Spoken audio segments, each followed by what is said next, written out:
katika maisha tunaangalia kinachozidi kingine.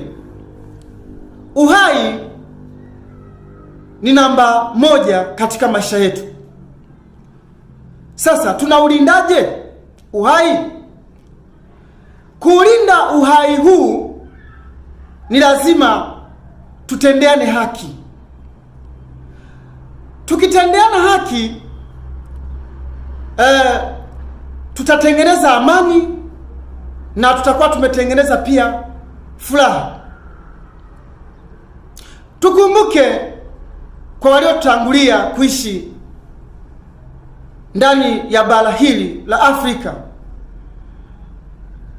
walijikita kutafuta nini? Walijikita kutafuta haki, amani na furaha.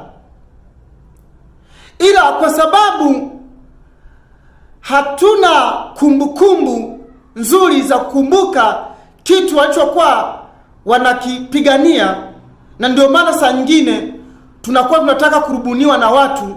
Kwa hiyo Waafrika wenzangu, tusikubali kuingia majaribuni na tusikubali kujaribiana. Wazee wetu walikuwa wakishirikiana panapotakiwa.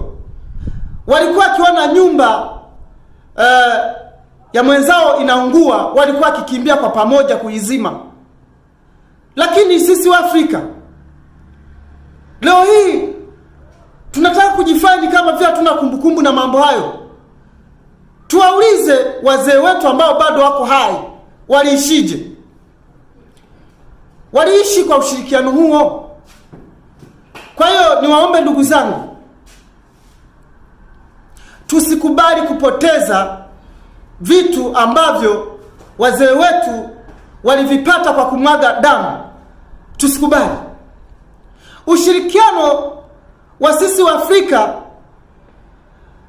unaendelea. Kama wazee wetu walikubali kushirikiana, hata sisi watoto tuliobakia tunapaswa kuwa na msimamo huo. Kwa hiyo niwaombe sana tuwe na msimamo huo.